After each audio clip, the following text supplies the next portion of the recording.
Hello friends, for ever story में आप सबका स्वागत है। पिछले पार्ट में आप सभी ने सुना कि शीतल सुचिता से पूछती है कि उसका घर कहाँ है और वो सुबह कैसे आई थी। सुचिता जब उसे बताती है तो शीतल बोलती है कि मेरे साथ ट्रेन में चलना, समझा दूँगी। तुम्हें रोज़ ऑफिस आना है, टैक्सी में कितने दिन आओगी। तो शाम को जब ऑफिस से निकलते हैं और शीतल श्री को देखती है तो देखती है कि श्री का मुंह बना हुआ होता है। उसे सुचिता का उन दोनों के साथ जाने का आइडिया पसंद नहीं आया था, क्योंकि वो जानती थी कि अब ये हमेशा के लिए हो जाएगा। तो वो बड़बड़ा रही थी चुपचाप कि वैसे मेरे साथ प्राइवेसी चाहिए होती है, अपना बस चले तो पूरा ऑफिस साथ लेकर चलें, और अगर मैं किसी को साथ ले आई होती तो मुंह बना लिया होता।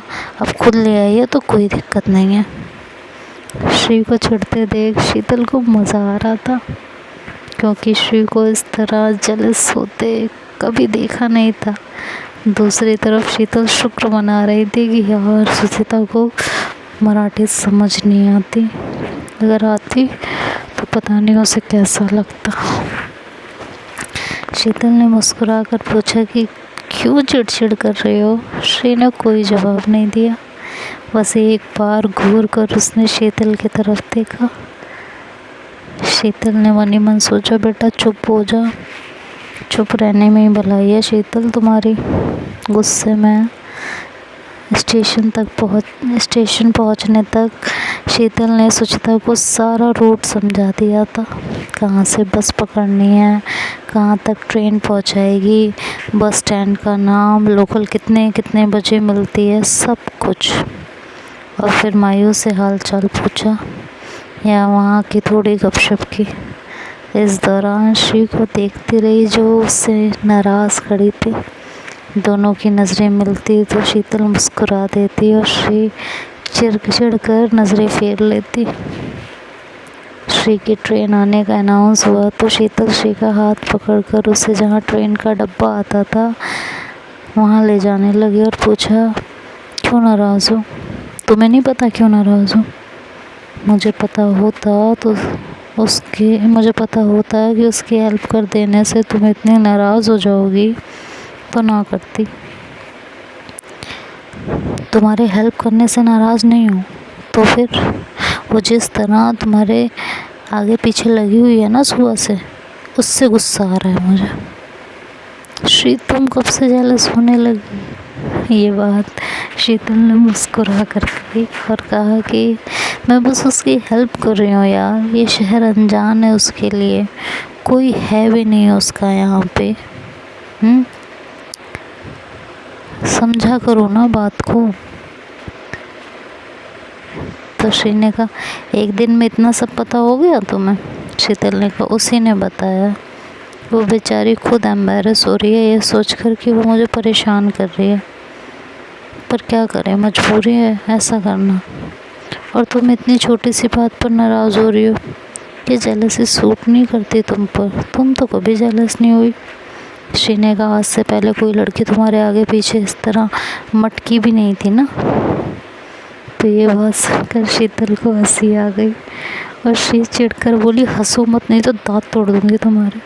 शीतल ने कहा, अरे नहीं हंस रही, कौन मुसीबत मोल ले, दांत टूट गए तो कोई लड़की मुझ में इंटरेस्ट नहीं लेगी, अच्छी जो नहीं लगूंगी।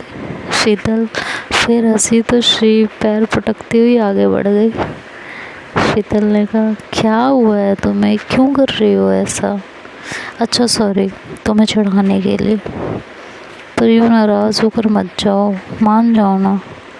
शीतल ने इतने प्यार से कहा कि श्री की नाराज़गी पिघल गई। वैसे भी उसे महसूस हो रहा था कि वो ओवर रिएक्ट कर रही है, पर असल में वो परेशान थी।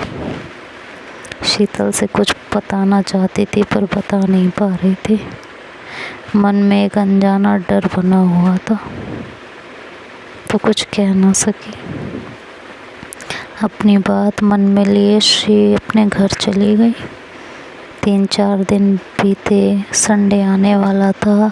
शीतल श्री से मिलने के बारे में बार बार पूछ रही थी और श्री हर बार टाल मटोल कर रही थी।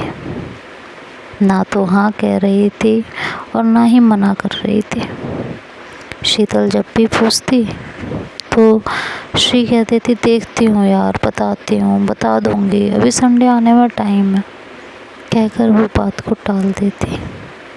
शीतल को श्री का बिहेवियर भी अजीब लग रहा था। वो मन ही मन सोच रही थी कि यार श्री ने कभी ऐसा नहीं किया था। कोई वजह होती थी तो वो बताकर मना कर देती थी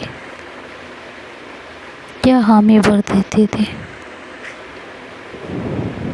तो उसने एक दिन श्री से पूछ ही लिया कि श्री क्या हुआ है, तुम इस तरह कभी बिहेव नहीं करती हो तो आज क्यों कर रही हो। श्री ने कहा ऐसा कुछ नहीं हुआ है यार, तुम ज़्यादा सोच रही हो, बस यही तो कहा है ना कि बता दूंगी जैसा भी होगा। अभी नहीं पता है कुछ, अभी नहीं बता सकती, अभी मुझे खुद को नहीं पता तो तुम्हें कैसे कोई चीज़ बताऊं। बता दूंगी मैं। तो शीतल ने मन में सोचा कि शायद सुचिता की वजह से श्री का मूड ऑफ है, इसीलिए इस तरह बात कर रही है। वैसे भी सुचिता सुबह से शाम तक मेरे साथ ही लगी रहती है, दोनों का रूट भी एक है, तो सुबह और शाम ऑफिस आते जाते सुचिता हमेशा मेरे साथ ही होती है। और इसके अलावा अब दोपहर के लंच टाइम में भी उसने हम दोनों के साथ ही बैठना शुरू किया था। बट अब मैं करूँ क्या, ये ढोल मैंने खुद अपने गले में बांधा है, लेकिन यार श्री इस चक्कर में मुझसे सही से बात ही नहीं कर रही है। पता नहीं कैसे होगा, क्या करूँ मैं, कैसे सही करूँ सब कुछ। खैर शनिवार भी आ गया था। लंच में शीतल ने उससे फिर से पूछा कि कल हम मिल रहे हैं या नहीं। श्री ने कहा नहीं। शीतल ने कहा क्यों। कल मुझे पापा के साथ चाचा चाची के यहाँ जाना है। क्यों, किस लिए। बस ऐसे ही। ऐसे ही? तुम तो ऐसे ही कहीं नहीं जाती, कोई काम होगा तभी जा रही होगी। कोई काम नहीं है, ऐसे ही जा रही हूँ। काम होगा तभी जाऊँगी क्या, कोई ज़रूरी तो नहीं, मिलने भी जाया जा सकता है। श्री चिढ़ते हुए बोली और फिर खुद को संभालते हुए बोली कि चाची कई बार कह चुकी हैं मिलने आ जाओ, मैं जाती ही नहीं थी। पापा कल जा रहे हैं तो बोले मैं भी चलूँ इस बार, सब मिलने के लिए कह रहे हैं। पहले मेरा मन नहीं था पर अब सोच रही हूँ मैं ले आऊँ। शीतल ने कहा पहले मना कर रही थी तो अब क्यों जा रही हो, अब ऐसा क्या हो गया और मुझे क्यों नहीं बताया। इंतज़ार कर रही थी कि संडे को बताओगी, 3-4 दिनों से पूछ रही हूँ तुमसे और तुम आज बता रही हो। और अभी भी क्या ज़रूरत थी, वैसे ही बोलो ना जैसे अभी तक चढ़कर बोल रही थी। पता नहीं क्या हुआ है तुम्हें, कितने ही प्यार से बात कर लो हमेशा चिढ़कर ही जवाब देती हो, कुछ पूछो तो बताना नहीं होता। प्यार से तुम्हें छेड़ दूँ तो इरिटेट होती हो, कोई बात कह दूँ तो चिढ़ जाती हो। कभी कभी ऐसा फील होता है जैसे मैं तुम्हारे पीछे ज़बरदस्ती पड़ी हुई हूँ।